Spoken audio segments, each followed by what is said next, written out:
More cold showers to come for all of us through the rest of this week, but are there signs of something a little warmer as we go into next week? Plenty of heavy showers around as well over the next few days, some thunderstorms, some hail possible, and we're looking at some large hail, possibly across parts of Central Europe in this week's Met Office Deep Dive. We'll also be looking at the clouds, some beautiful cloudscapes on offer through the course of this week. So plenty to stay tuned for. This is the Met Office Deep Dive. Welcome along. My name's Alex Deakin. I'm a meteorologist and presenter here at the Met Office. We do the Deep Dive every Tuesday. You will know all about it if you subscribe to our YouTube channel. So please do that if you haven't done already. And if you like what you see, then let us know in the comments. Also, if you've got any questions about anything to do with weather or climate, pop them in the comments as well. And please, if you could do as one thing today, but hit that like button. It helps to spread the love, widen the horizon of all the Met heads in the UK and beyond. So yes, hit that like button as well as subscribing, and that will be fantastic. So yes, welcome along to this week's Met Office Deep Dive. Lots to get through. As I said, it's a cool and showery feel to the weather this week, but there will be plenty to see out of your window. We're looking at some fantastic cloudscapes, and that's good for the mind. And it is Mental Health Awareness Week. That's where we're starting this week. It is Mental Health Awareness Week, as I said, and we're partnering up with Mind because as we get into the summer months, we're encouraging people to get outside more because connecting with nature is really good for your mental health. There's lots of ways to do that. One example would be just growing, picking food, bringing plants indoors, taking notice of nature. That's what I like, and yeah, that's what we're going to be talking about a little bit more in a minute. Taking notice particularly of the skies, looking up for certain types of cloud. But there's lots of different ways that you can connect with nature and lots of different ways that the weather can be good for your mental health. So there's lots of really good advice about preparing for the summer on the Met Office website. Just search for Weather Ready, and there's lots of really good advice as we go through the rest of Mental Health Awareness Week on the Mind website, Mind, the mental health awareness charity. And as they say there's no right or wrong way to connect with nature. Do what feels good for you. So I want to talk today a little bit about what feels good for me, what I do to kind of try and relax and calm my brain down. And that is, well, just to look at clouds because they're fantastic. They're fascinating. There's always something going on. And this week in particular, I suspect there will be some cracking cloudscapes out there, literally and metaphorically, because there could well be some thunderstorms as well. Just a cautionary note, if you do hear a rumble of thunder, you don't want to be outside at that point. That is the time to retreat indoors and look at the clouds safely through the window. But there will be, as I say, some fantastic cloudscapes around over the coming days. And so I want to talk about how we classify clouds and what we're looking at when we're looking at the sky, and that might help you identify the clouds that you're looking at. So let's pay homage to this chap. Who is he? Do you know? Answers in the comments. I'll give you 5 seconds. This chap in the early 1800s was the first really to classify clouds. I think he was on a train one day, he started sketching them and came up with a few ideas about how to classify clouds. This is Luke Howard, the cloud godfather. And he came up with this classification by sketching and drawing clouds, and he was a clever clog, so he used the Latin phrases like cirrus, which means wispy or hair-like, cumulus, which means heaped, or stratus, which means kind of in a layer. And we still use those terms today, and we combine them to form the basic forms of cloud. And there are, nowadays, we classify them in 10 basic forms of cloud and in 3 different layers through the atmosphere. So, starting at the bottom, we have stratus. That's the lowest form of cloud. It's what produces drizzle, the one closest to the ground, and it's, as you say, a thickish layer. It can be quite thin actually, but it's a layer, and it's in strata form, so it's not that lumpy. That's your cumulus. When it gets lumpy, when it gets heaped, cumulus meaning heaped, and it's starting, so you can actually see the air rising up through the cloud, then you've got a cumulus cloud. That's your classic kind of cotton wool cloud that we all draw when we're 4 years old. Or 52. And then if you combine those two, cumulus and stratus, so you get a kind of layer, but it's got a bit of a lumpiness to it on the top. Probably the most common type of cloud around the world is a stratocumulus. Then you've got cumulonimbus, which is classed as a low-level cloud, but for a proper cumulonimbus, you've got to start at the bottom and go all the way up to the top of the troposphere. So that is a cloud which goes up through the layers, as we will see. A cumulonimbus, a thunderstorm cloud. Now on this image, you see we've got nimbostratus here as well. And nimbostratus is a bit of a strange one because it actually is generally down towards the surface, but it's classed as a medium level cloud. And nimbostratus, nimbo means rain, so it's rain bearing, very thick. When the sky goes very dark grey or even black, usually when you've got a weather front approaching, that's when you've got nimbostratus. It's producing rain. If you're under that, you are getting wet. But that is technically classed as a medium level cloud, along with altostratus and altocumulus. Again, variations on the other ones. Stratus meaning that layer, alto now meaning higher, so it's higher than the lower level ones. So these mid-level ones are called altocumulus, altostratus and nimbostratus. Altocumulus meaning the lumpy ones that are a little bit higher up, between 2,000 and 6,000 meters, or about 7,000 and 18,000 feet, if you prefer it in that kind of nomenclature. Is that the right term? Probably not. Altostratus, altocumulus, nimbostratus, they're the medium level ones.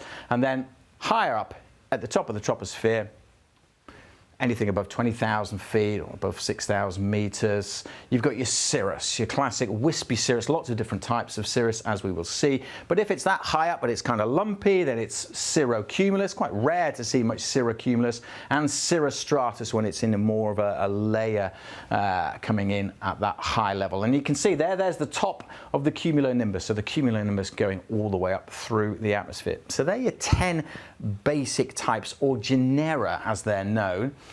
And I'm going to point you now to the absolute oracle of all things to do with the cloud from the WMO, the World Meteorological Organization. A few years ago, developed the International Cloud Atlas. Search for it online and you can spend hours looking up all kinds of different types of clouds. So in here you will find the basic table where we have the genera, those 10 different basic types. But within each different type, cirrus, cirrocumulus, cirrostratus, there are different species of that particular type of cirrus. Your fibratus, your uncunus, your spisatus, your castellanus, your floccus. And then within that, you get different variations. So there are hundreds of different types of cloud, and then you get your speciality ones down this end as well. So if we just zoom in a little bit on that, you can see there are, say, 5 different types of cirrus. There's 4 different varieties. Not every different type, not every different species has a different variety, if you see what I mean. And there you go, you've got 4 different types of cirrocumulus, and going all the way down to cumulus and stratus at the bottom. So as I say, really that's the place to go, really, to identify clouds. The WMO Cloud Atlas, all kinds of information on there. You can see all kinds of images as well. Another really good place to go is the Royal Met Soc. They've got lots of information on different types of cloud, or the Cloud Appreciation Society as well. Really good place to go and be part of the cloud spotting community on there. But that's, yeah, just some interesting sources of information to go to. Just going to highlight a few clouds that we may well see this week, because the weather's really kind of conducive to convection. We are likely to see quite a bit of cumulus initially in the mornings, and then turning into cumulonimbus clouds. So going to break it down. These are the 4 species of cumulus that we see. Cumulus humulus, which are wider than they are tall. You could argue the Simpsons cloud, the clouds at the start of the Simpsons, are cumulus humulus. And they're your kind of standard fluffy white clouds. Your cumulus mediocris, which are then getting a little bit taller. So when they become as tall as they are wide, they then become cumulus mediocris. And Q-con, as it's known for short, cumulus congestus, they're the tall ones, and that's signs of things are getting pretty lively. The atmosphere is getting deep, or the clouds are getting deep enough to maybe start producing some outbreaks of rain, just the stage before they become cumulonimbus clouds. So let's take a look at a few examples of those. There's your cumulus, wider than it is tall. Then you've got a cumulus. If it's as wide as it is tall, then that's pretty much a cumulus mediocris. And then you've got that towering cumulus there. You can see it in the distance. Still all lumpy and bumpy at the top, but it's a cumulus congestus just before it gets probably to the top of the troposphere, and it has to stop going up.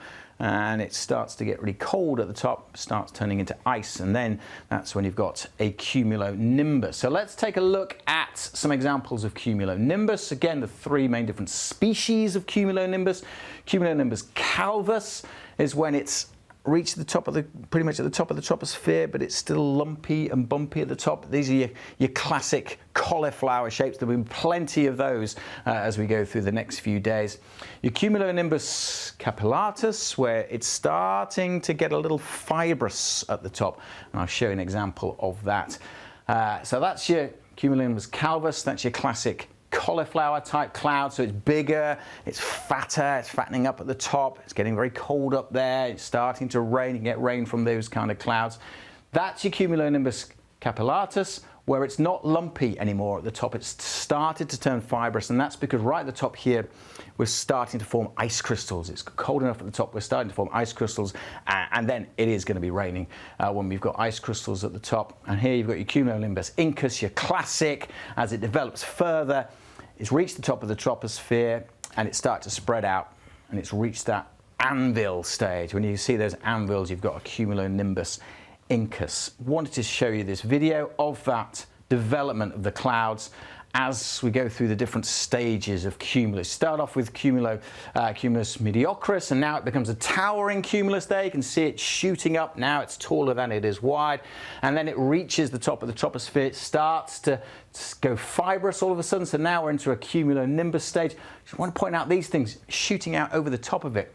Overshooting cumulonimbus, that's where it's actually going up through the top of the troposphere into the stratosphere. The clouds reach the top of the troposphere, and then you get a temperature inversion. That's why they don't keep going on forever, and then you're into the stratosphere. So they tend to stop at the stratosphere, but if you've got strong enough updraft, they can break through the top and head into the stratosphere. And then you've got this classic anvil shape as it's all spreading out. It's much more fibrous at the top. You've still got the lumpiness here, you've got the fibrousness there, and then it leaves behind a kind of a layer of cirrus up there as it all kind of drifts away, and you've still got that high level cloud up there. So the development there of cumulus into a cumulonimbus cloud, I mean, could just watch that all day, couldn't we? But you may well see things like this developing outside of your house. Perhaps not on this scale. I think this was in Colorado somewhere, so perhaps not on this scale. You might not have quite that kind of wide scape of a view, but there's every chance that you will see these cumulonimbus developing over the course of the next 24 hours, particularly so on Wednesday and on Thursday, because we are looking at some pretty heavy showers for the UK. Let's take a look at the weather then, shall we, and what's going on across the weather and why we're likely to see those showers over the next few days. Here's the big picture. We've got low pressure to the north of the UK, high pressure sitting out in the Atlantic, and we've got this developing jet. Well, the jet's been in this funny position where it's kind of been north-south orientated across close to the UK, swirling down and breaking off. Quite an active jet down across Iberia at the moment, and that's been in place for a while. It's been bringing showery rain across southern parts of Spain and Portugal in particular. And what's happening here, you've actually got two elements of the jet coming together here, notice, across northern parts of Italy. Just one weaker branch extending down here. This one's been in place for a while, and that has allowed warmer air to waft up. So we're on the warm side of the jet, hot air across Africa. Because of this kind of southwesterly flow, we've seen warmer air drifting into Italy. So the air's pretty warm here at the moment, but because of that arm of the jet coming down here now, and it's got a bit of a kink in it. Notice that little trough in it there. that is going to be a breeding ground for heavy showers and thunderstorms through this afternoon. That's the setup as I record this through early afternoon on Tuesday. That little kink in that little weakness of the jet stream, bringing down cooler air at higher levels. So you've got warm air underneath, cooler air coming in over the top, and that means the air is unstable. So it's going to rise. That air that we've just seen from the cumulus clouds bubbling up, it's going to be easy for that to go because the air above is colder. So it's just going to rise. That warm air wants to rise, it'll cool, it'll condense, it'll form clouds, it'll eventually form rain, and potentially some big thunderstorms in this part of the world. If we just put the rainfall on, you can see that pocket of rain in there, forming across southern parts of Austria, through Slovenia, down into Croatia, and through the rest of the afternoon, that little pocket of heavy downpours just drifting south as everything comes together and pushes its way down towards Bulgaria and Hungary over the course of this afternoon and into this evening. So we are looking at this afternoon potentially some very heavy downpours developing. How much rain could we see? Well, let's zoom in on that and take a look at the rainfall accumulations that we're expecting in this part of the world. There's brighter colours there, really heavy rain. Let's put it on the 3-hour accumulations, tilt the map a little bit, zoom in a little bit here. So we're south of Vienna, and if we go through the afternoon, these are the 3-hour rainfall accumulations. Look at those blocks building in that part of the world. So those red cubes are anything between 25 and 50 millimeters, and that's in 3 hours. So some places could easily be seeing 50 to maybe 100 millimeters of rain as those pockets of thunderstorms move their way across this part of the world, through Croatia, as I said, through Slovenia and down towards Hungary and Bulgaria. Romania. We could see some pretty heavy downpours in that part of the world. We could easily see 50 to 100 millimeters of rain in the next 12 hours or so, and we could be seeing 25 to 50 millimeters of rain. And we could be seeing in 3 hours, and we could be seeing some large hailstones, as is shown by this really cool map that's been brought to my attention today by our Deputy Chief, Nick Silkston. Thank you for pointing these charts out to me, Nick. Crediting Matthias Tsarek. Apologies, Matthias, for my pronunciation of your Polish name there. He is a Polish researcher at a university in Poznan. He uses the GFS model, the American model, to come up with these convection charts across Europe. And if we just zoom in a little bit, I really wanted to highlight the chances of seeing large hail in this part of the world. Just about make out Italy there. Only a 5 to 2% chance, but that's quite high because classing hail here as 2 centimetre hail. So that's pretty big hail. So if we do see it in this part of the world, likely to be quite damaging. So quite a strong signal here that we could easily see some damaging hailstones over the next 24 hours on that chart online. We'll put the link in the chat if you want to take a look at this really cool website. It's really useful, I suspect, over the course of the summer months as we see more heat building and more of those cumulonimbus clouds coming in. But quite a high chance of some damaging hail across parts of Central and Southeast Europe over the next 24 hours to 48 hours. Right, what about the UK? Well, I've talked about showers. That's basically it for the next couple of days. Here's the setup at the moment. We've got that arm of the jet diving down to the west of the UK and moving across, not really interacting with this low pressure too much. But what we are going to see is more showers. So this weather front that's kind of draped across the country at the moment, pretty feeble, not generating much rain because there's not a lot forcing, not a lot going on. So that weather front's kind of fizzling out, but it is another cold front, so it's introducing cooler air. So it's not very warm out there. Ahead of that weather front in the south, 15, 16 degrees in the sunny spells. Actually quite a nice day here in Devon at the moment. Elsewhere, we have seen quite a few showers. And tomorrow, everywhere, we are likely to see the showers. As we as we run through the night, what we're going to see is that weather front clearing away. The jet stream drifts its way further south. But notice this little feature in here, a little weather front. It's a trough, really, and that is going to intensify the showers. Look in here, coming in quite widely across western parts, sinking south through England and Wales. And if we just pause it there, first thing tomorrow morning, showers just covering the UK. There'll be bands of them moving through, and they will be moving through because the winds are quite brisk coming down from the north, so bringing a chill. But it won't be as cold as last night because there's more cloud around, because there's more breeze. It turned quite chilly this evening in the south ahead of the showers, but it won't be as cold as last night where we had clear skies and generally light winds because the winds mix the air up, and of course the cloud stops things radiating a bit. So it won't be as cold, even though the air is still pretty cold, if anything a little bit colder, coming down from the north.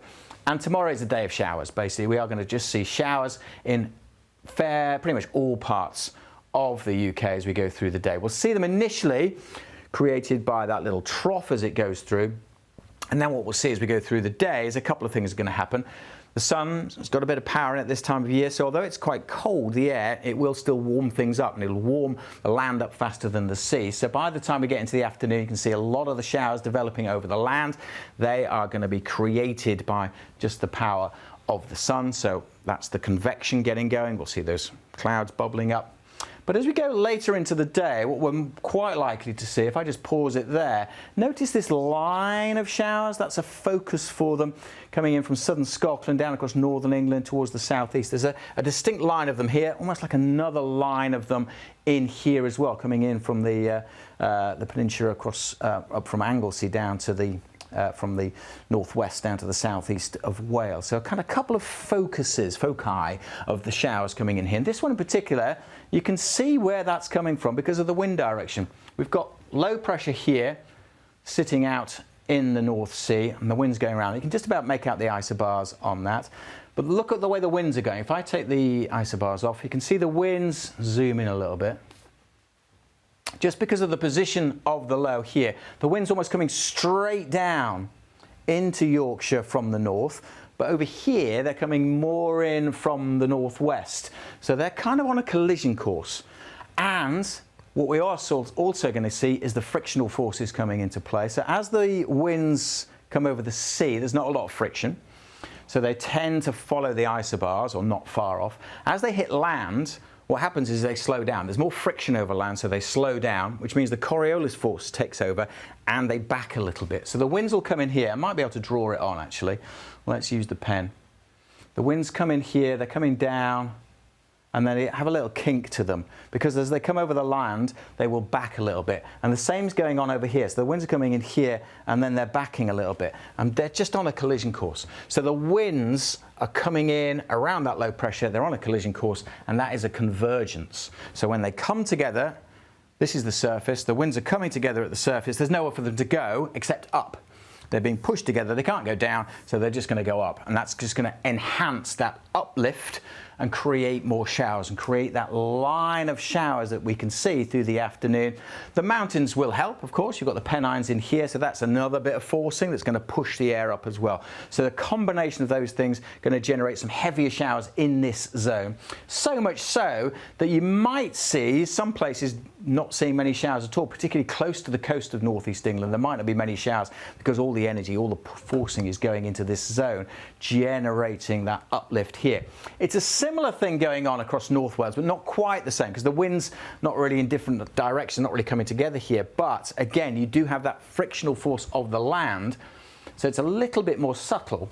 But the winds are coming in here from Anglesey down, and then in here they're coming in here, and then they're hitting this side of Wales, and then they're being forced. It's a bit more subtle, but you're still getting that convergence, those winds being pushed together. And it only takes a little bit because, as I say, there's nowhere else for it to go except up. Those winds have to be forced upwards because they're coming together and they can't go down into the earth, obviously. So that's a couple of things to look out for. See if you can spot that on the radar tomorrow afternoon as those winds. And it's another feature of the weather that we'll see more and more as we go through the summer, particularly when the winds are light and you get convergence from things like sea breeze convergence. So when the sea breeze comes in, that can trigger convection, the clouds bubbling up, and that can create just lines of cloud, or it can also create some thunderstorms too. So one area to look out for tomorrow is that zone of heavier showers coming in across parts of the north and east of England. That then kind of moves away, and the winds actually, if anything, by Thursday start to back. So we've actually got more of a northerly wind for Thursday, bringing an even chillier feel, I suspect. So we are going to see those temperatures struggling a little bit by day. and by night. But still, as we go through Wednesday night and into Thursday, let's just take it back to there. We go through the night, again, enough of a breeze, enough cloud, enough showers. We're probably not going to see too much in the way of frost. If you get some lighter winds with those clearer skies across southern Scotland, northwest England, there could be some pockets of frost in that zone there. So still some chilly nights to come and chilly days to come as well. If we take a look at the temperatures over the next few days, you can see there's no great shakes really. Temperatures generally at or below average with that more northerly wind, if anything a degree or so lower on Thursday. And don't forget, that's the actual temperature, that's what the thermometer will say. We've got to add that wind on as well. So quite a significant wind chill on Wednesday and Thursday. And Thursday's temperatures, 2, 3, 4 degrees below the average.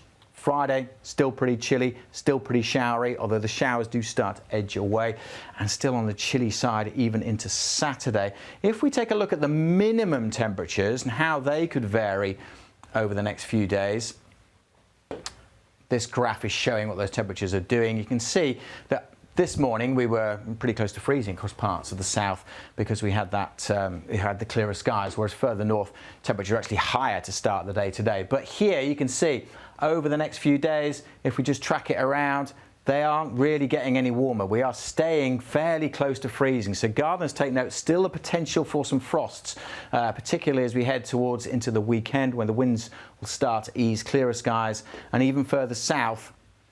Okay, hard to find anywhere that dips below freezing, but we're not far off, and it wouldn't take much in a rural hollow to get a little pocket of frost. So it's still too early, I would say, to be putting out any delicate plants. Still some chilly nights to come over the next, for the rest of this week, really. As we head towards the weekend, we may start to see a change, a hint of a change at least, with the jet starting to shift, so still in this kind of elongated, messy pattern at the moment. But as we fast forward to Friday, still got that north-south orientation to the jet just to the west of the UK, still got low pressure, but the high pressure is getting a little closer. This ridge is trying to topple its way in. So the charts for Friday, yes, we've got quite a few showers on, but they're more focused across the east, so closer to the low. And here you've got plenty of showers coming in down the eastern side, but not as many showers further west. So a decent chance, southwest Scotland, Northern Ireland, Wales, southwest England, good chance of a dry day on Friday. It's not going to be warm, but the winds will be lighter, so it might feel a bit warmer than the other days, and there should at least be some sunshine, and that does make a big difference at this time of year. Further east, we are still looking at some showers coming in on Friday. Fast forward to Saturday, and by this stage, the low's gone away. Actually, look at that. Most places looking like having a dry, bright day on Saturday. Again, temperatures are going to be probably still a touch below average, but a bit of sunshine, light winds. Put the winds on. They are still coming in from the north, but they won't be as strong. I don't think they're the right winds. Actually, they're not Saturday's winds due to the way that the data works. I don't think they were Saturday's winds. So Saturday's winds will be lighter, and actually with a bit of sunshine, shouldn't be too bad. Notice this though, that is perhaps signs of a change as we head towards the weekend with a weather front trying to push in. It's a fairly feeble affair coming in perhaps, but by the time we get to Sunday, the jet still in kind of that north-south orientation, but the pressure pattern fairly messy across the UK, and signs of higher pressure trying to topple in. So the winds by this stage going to be coming more in from the west. So it's still going to be a chilly air sitting over us, but with the winds coming more in from the west and generally lighter, temperatures will start to pick up. It will start to feel at least a little bit warmer, but certainly the rest of this week on the chilly side. I said right at the start, signs that things could be warming up a little bit next week. So let's try and find that if we can. Are there any signs that the temperatures are on the rise as we go through next week? These are the ensembles from the ECMWF. The ensembles, when you run the model many, many times, and each of these green lines represents one of those ensemble members, as they're known. So there's lots of green lines on here, all in agreement at the moment. Here, these are the temperatures going along the side. These are the next few days going into next week. Up and down nature of the temperature, because it's the daytime, nighttime oscillation. So daytime, nighttime, daytime, nighttime. But as I reveal what's going to happen into next week, it does look as if there's an upward trend, both by day and by night. Now notice it gets quite messy towards the top, quite a bit of, there's some of the members going higher than others. You'd expect that. Get more agreement in the shorter term than you do here, but there's still quite a strong signal there. There's quite an upward trajectory of something a bit warmer. Probably only closer to or a little bit above average, but we're starting at a baseline that is below average, remember. Let's just shift this, and as we head down across into northern England, again, you've got that cold theme for the rest of this week and even into the weekend. But into next week, again, quite a strong signal that it is going to get a little bit warmer, and further south as well. Again, a reasonable signal. And by this stage, if we get somewhere just to the north of London, those temperatures potentially up back over 20 degrees. So there are signs of things getting a little bit warmer as we go into next week. There's more agreement. I say they're a bit closer together, these ensemble tracks across the south than they are further north.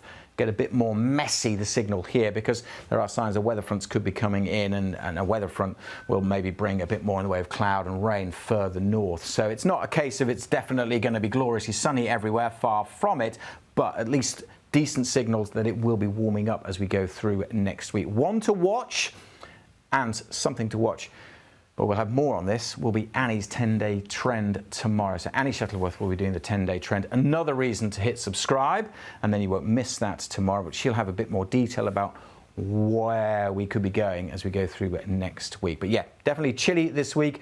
Watch out for those showers. Could be some heavy ones. Keep your eyes peeled for some beautiful cloudscapes, and send them in to us. If you get any really good pictures, we do love seeing them. If you're on our Instagram channel, and we put a regular appeals out on that for pictures, so if you get any good cloudscapes, send them to us on our Instagram channel, and we'll show some of them in our Weather Studio Live on Friday. I think it's Alex and Aidan on the Weather Studio Live this Friday at 12:15. So again, if you hit subscribe, you won't miss that either. If you've got any questions, then pop those in the chat. We'll try and answer some of those questions in the Weather Studio Live. If you've got other ideas about what you'd like to see on a deep dive, also put those in the chat as well. Please do hit subscribe. Please share the love. Let everyone know in the world the Met Office is talking weather every Tuesday here on the Deep Dive. Give us a thumbs up. Thank you very much for watching. I'll see you again soon.